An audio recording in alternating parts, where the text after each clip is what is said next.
The Galactic Council chamber was the largest room ever built in known space. It floated above a blue star, protected by ancient shields and guarded by fleets from 100 species. Today it was silent. Too silent. Hundreds of alien leaders sat in their assigned places.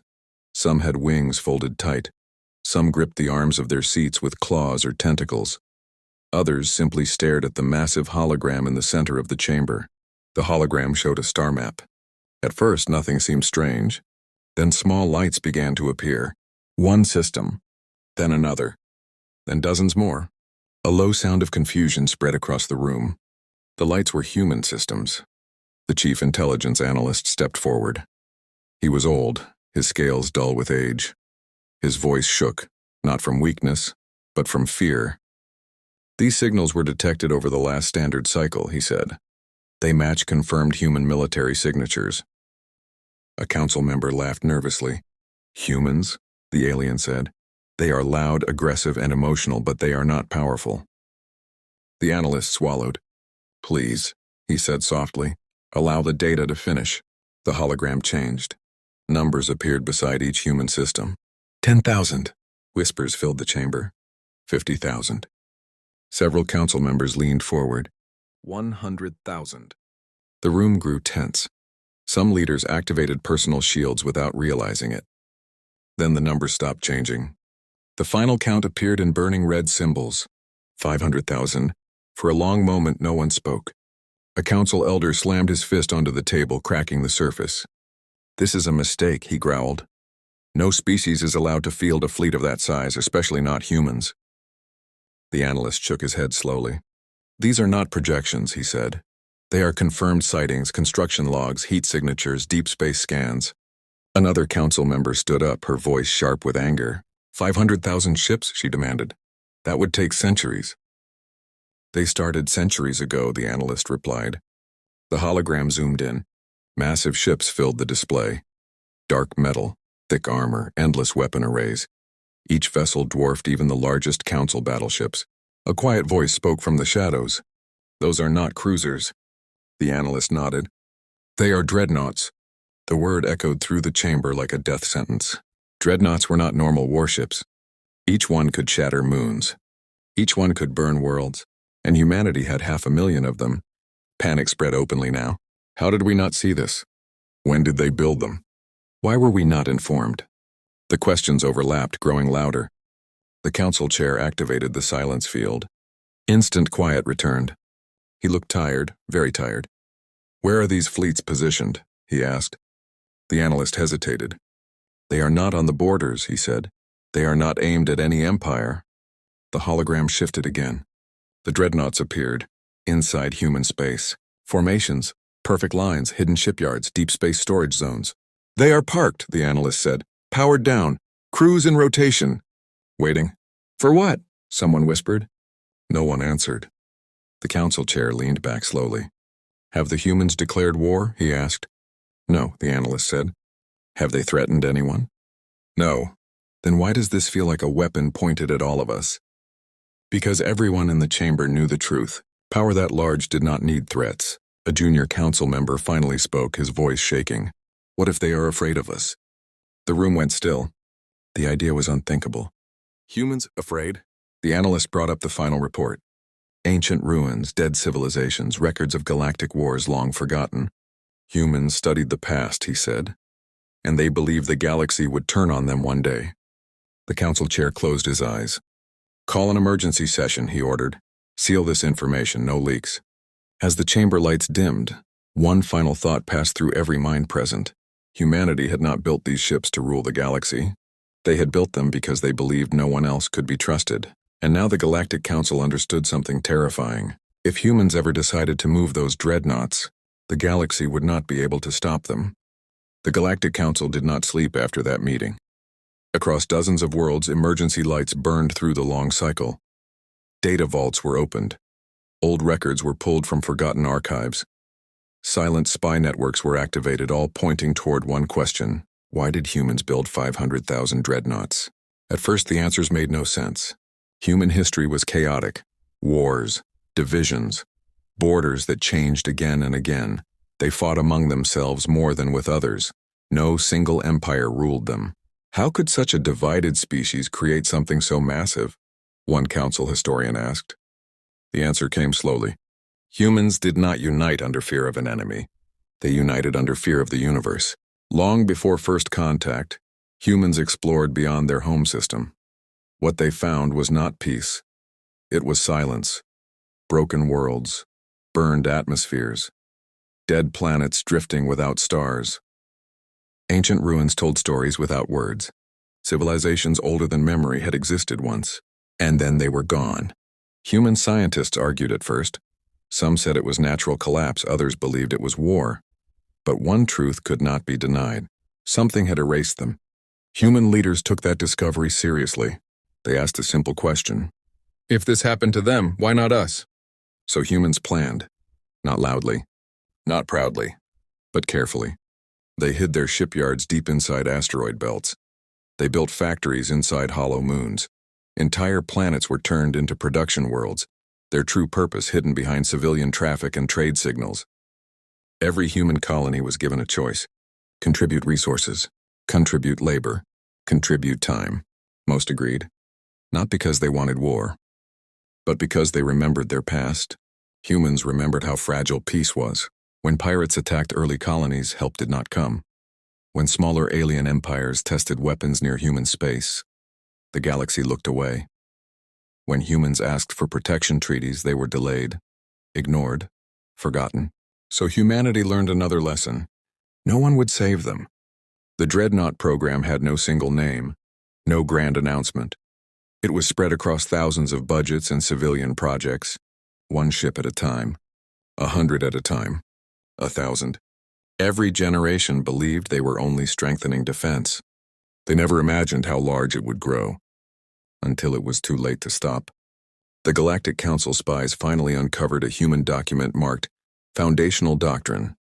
It was old, written before humans ever left their home star. It contained one sentence. Survival demands preparation beyond fear. The Council readers felt cold. Humans did not build dreadnoughts for conquest.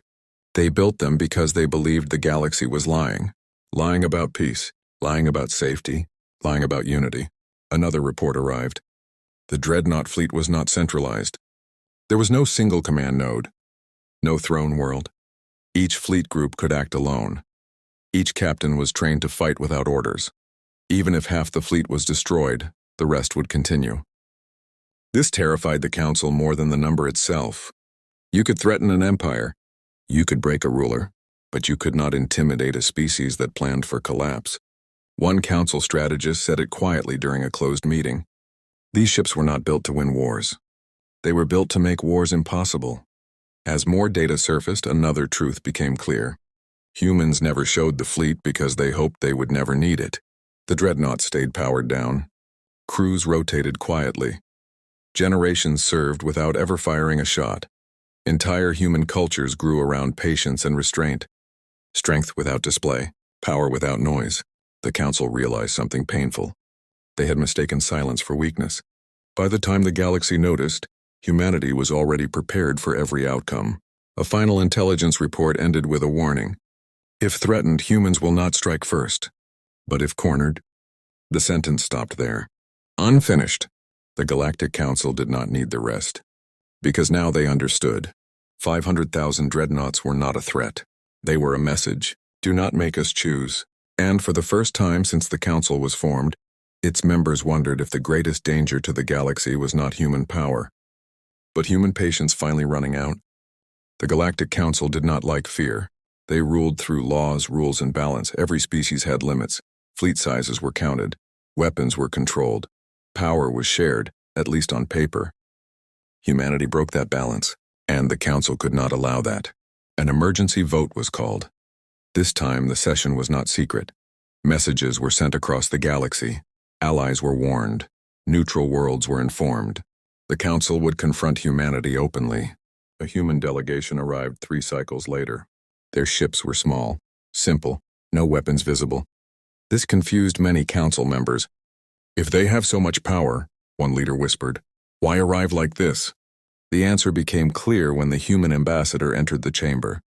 He wore no armor, no symbols of rank, just a dark uniform and calm eyes. He stood alone. The council chair spoke first. "Humanity," he said. "You have violated galactic defense limits on an unacceptable scale." The ambassador nodded once. "We expected this meeting," he said calmly. A massive hologram appeared, council data, fleet counts, red warning symbols. 500,000 dreadnoughts, the chair continued. "This level of force threatens every species here." The ambassador looked at the numbers. "Yes," he said, "it does." Anger rippled through the chamber. "You admit it?" a council member shouted. "I acknowledge reality," the ambassador replied. The council demanded immediate action. Disarmament, fleet reduction, permanent inspections. "Your ships must be dismantled," the chair declared, "or placed under council control." The ambassador finally frowned. "That will not happen," he said. The room exploded with noise. Threats were made, sanctions promised, trade routes discussed, embargoes prepared. The human listened without interrupting. When silence returned, he asked one question. "Before we continue," he said, "may I ask something?" The chair allowed it. "Where was the council," the ambassador asked, "when human colonies burned?" The room froze. "When pirates raided our outer worlds," he continued, "we sent distress calls. No fleets came." He turned slowly, looking at each leader. "When border empires tested weapons near our systems," he said, "we filed complaints. They were delayed. When our trade ships were seized," he added quietly, "we were told to be patient."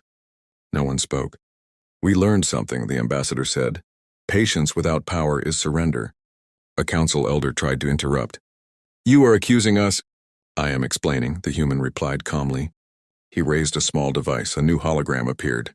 Human colonies, damaged stations, memorial sites. "We did not build dreadnoughts because we wanted war," he said. "We built them because peace failed us." The council chair leaned forward. "You could have trusted us," he said. The ambassador met his gaze. "We did," he answered, "once." That single word cut deeper than anger. The council changed tactics. "If you refuse," the chair said, "you will face united opposition, the combined fleets of the galaxy." The ambassador smiled faintly. "You already ran those numbers," he said. Silence. The council had run the simulations. They knew the truth. Even united, they would lose. Slowly, terribly, the human took a step back. "Our fleet will remain in human space," he said. "We will not expand, we will not threaten. But we will not disarm." A council member hissed in frustration. "Then you leave us no choice." The ambassador shook his head. "You have every choice," he said. "You always did." He turned to leave, then paused. "One more thing," he added. "If the council declares humanity an enemy, our dreadnoughts will move." His voice stayed calm. "But if you declare humanity an equal, they will never leave their docks." The doors closed behind him. The council chamber fell into chaos. They had tried to control humanity. Instead, they had learned something far worse. Humans were not rebels. They were not conquerors. They were prepared. And for the first time in galactic history, the council understood the truth. They could not command humanity. They could only choose to stand beside them or against them. The galaxy held its breath. After the human ambassador left the council chamber, no official declaration was made. No fleets moved. No borders changed. But silence spread faster than panic. Across the galaxy, military commanders began quiet preparations. Shipyards increased output. Defense stations powered up weapons that had not been used in centuries.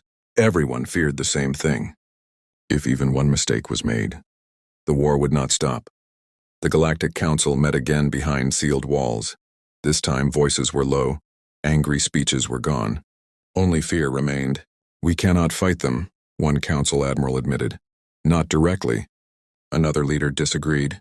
"If we allow this," she said, "every species will build fleets like the humans. The balance will collapse." The debate went nowhere. Then news arrived. A border alarm. A small human colony, far from the core worlds, had gone dark. No signals. No trade traffic. No civilian broadcasts. At first, the council thought it was an accident. Then the reports updated. Foreign weapons detected. Unknown fleet signatures. Planetary damage confirmed. A minor empire, young and ambitious, had attacked the human world. They believed the council was weak. They believed humans were distracted. They believed the dreadnoughts were a bluff. The council froze. "If humans respond," one leader whispered. This will become war. Across human space, the message reached Earth within minutes. The response was not loud. No speeches. No threats. Only orders. Deep within hidden docks, massive engines woke from sleep.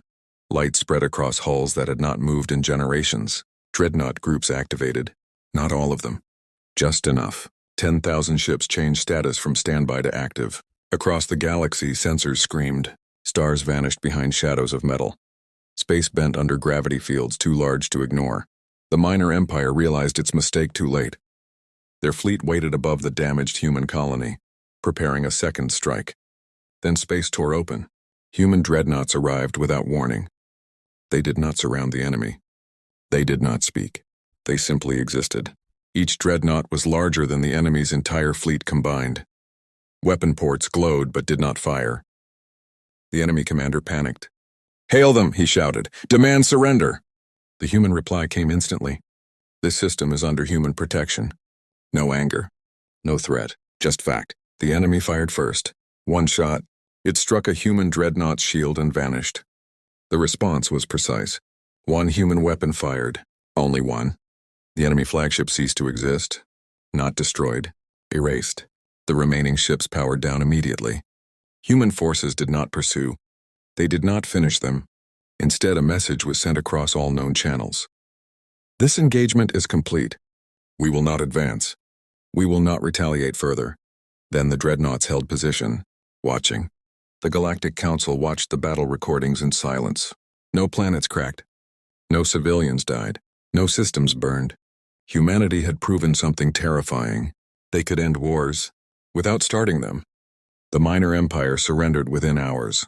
Reparations were offered. Borders were withdrawn. The human dreadnoughts departed as quietly as they arrived.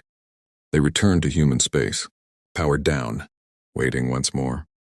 The galaxy did not celebrate. It reflected. Military planners rewrote doctrines overnight. Empires canceled invasion plans. Pirate fleets scattered into hiding. Because everyone understood now. If humans wanted conquest, this would have been the moment. But they chose restraint. The council met one final time on the issue. The chair spoke slowly. "We have witnessed power," he said, "and restraint greater than power." No one argued. The vote was taken. Humanity would not be sanctioned. Humanity would not be limited. Humanity would be recognized as a strategic equal. The decision spread across the galaxy. Fear faded. Something else replaced it. Respect. And beneath that, relief. Because the war everyone feared had almost begun.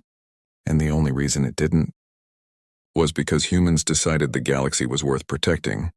The galaxy did not change overnight. There were no grand announcements, no victory parades, no flags planted on foreign worlds. Yet everything was different.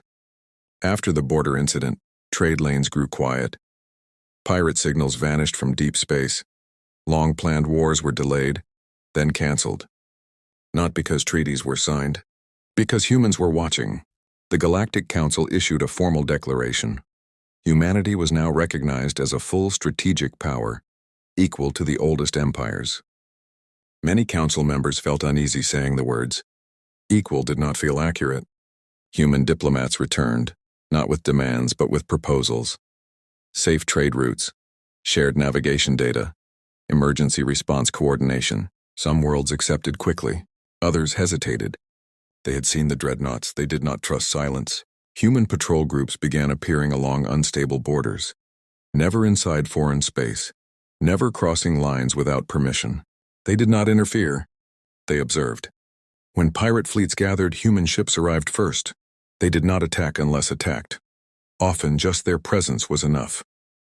Pirates learned fast. Humanity did not chase glory. They chased stability.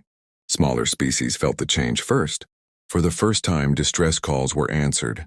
Convoys traveled without fear. Slave traders vanished after a single warning.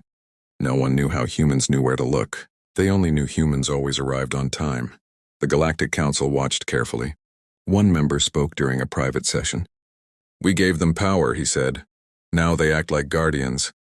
Another replied quietly, "No, they always planned to." Human military doctrine spread through the galaxy, not through force but example. Defense before offense, protection over punishment. Overwhelming strength held back by strict restraint. This confused many empires. Power was meant to be shown. Humans hid it instead. A council observer visited a human shipyard under strict permission. What he saw unsettled him more than the dreadnoughts. The workers were calm. No chance. No war banners. No hatred. They treated dreadnought construction like farming. Like building shelters, like insurance against disaster. These ships, the observer asked, are they meant to fight? A human engineer thought for a moment. They're meant to stop fighting, she said. Human worlds changed too. The dreadnought fleets remained hidden, but education shifted. Children were taught galactic history. Not victories, but extinctions. Worlds that trusted too much. Empires that reacted too late. Human culture became patient. Waiting was not weakness. Waiting was preparation. The Council received reports of ancient threats awakening far beyond known space. Old signals. Moving shadows. When asked, humans did not panic. They increased readiness by small percentages, quietly. The Council realized something unsettling. Humanity had not built the fleet for the Council. Or the galaxy. They built it for what comes next. One Council leader said it openly. They are not guarding us from ourselves, she said. They are guarding us from what we haven't seen yet. Trust grew slowly. Joint patrols began. Human advisors trained mixed crews. No human ever demanded command. They offered knowledge instead. Still, fear never fully left. 500,000 dreadnoughts remained. Silent. Waiting. Every species knew one truth. If humans ever moved all of them, the reason would not be conquest. It would be survival. The Galactic Council changed its core charter. A single line was added. Preparation is not aggression. It was written with humans in mind. Centuries later, historians would mark this period as the beginning of the Quiet Age, an era with fewer wars than ever recorded. Not because the galaxy became kinder, but because someone strong enough to stop chaos chose not to rule. Humanity did not stand above the galaxy. They stood behind it, and everyone slept a little easier, knowing the shadows were guarded. Centuries passed. Stars shifted. Borders changed. Old empires faded into history. New species rose and took their first steps into the wider galaxy.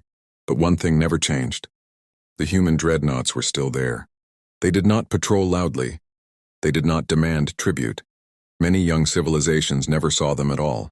Yet everyone knew. Somewhere in the dark, humanity was watching. Galactic historians often ask the same question. Why didn't humans rule? With 500,000 dreadnoughts, they could have. They could have broken the Council, forced obedience, written laws that favored only themselves. But they never did. The answer was found in human memory. Humans remembered being weak. They remembered standing alone, shouting into the void while no one answered. They remembered how close they came to extinction before anyone cared. Power did not erase that memory. It sharpened it. The Galactic Council became something new over time. No longer just a place of rules and limits, it became a place of preparation. When threats appeared beyond the rim, ancient machines, silent swarms, forces older than stars, the Council did not argue. They asked one question: what do humans think? Human advisors never spoke first. They listened. They waited. Then they offered plans that assumed the worst and prepared for worse than that. When the first true external threat arrived, the galaxy was ready. Defense lines formed, evacuations were clean, no worlds were lost. The human dreadnoughts moved that day, only a fraction, but it was enough. The threat was erased before most civilians even knew it existed. Afterward, the dreadnoughts returned to silence, as if nothing had happened. A young council member once asked a human commander why they kept such a vast fleet if it was rarely used. The commander thought for a long time. Because, he said, the day we don't have it is the day we need it. Human culture changed slowly across the stars. Other species adopted similar thinking. Long-term planning replaced pride. Preparedness replaced blind trust. Weapons still existed, but restraint became the highest form of strength. Children on distant worlds learned about the dreadnought age. They learned the number by heart, 500,000. Not as a threat, as a promise that the galaxy would not fall quietly, that extinction would not come easily again. That someone had learned from the bones of dead civilizations. In private records, the Galactic Council archived its greatest mistake. They titled it simply, We almost forced humanity's hand. The file was locked, never shared, because no one wanted to imagine what would have happened if humans had chosen differently, if patience had ended, if restraint had failed. Humanity never asked for statues, never demanded praise. They accepted respect when offered, trust when earned. They stood where they always had. Between the galaxy and the dark, long after the council chamber itself was rebuilt and renamed, one message remained etched into its walls, written in 100 languages. Peace is not the absence of weapons. It is the presence of those who choose not to use them. Every species knew who those words were for, and when future generations looked into the stars and felt afraid, they remembered the same truth. The Galactic Council panicked when they learned humans had 500,000 dreadnoughts. But history would remember something else. Humanity did not save the galaxy because they were the strongest. They saved it because they were ready, and they chose restraint when no one else could.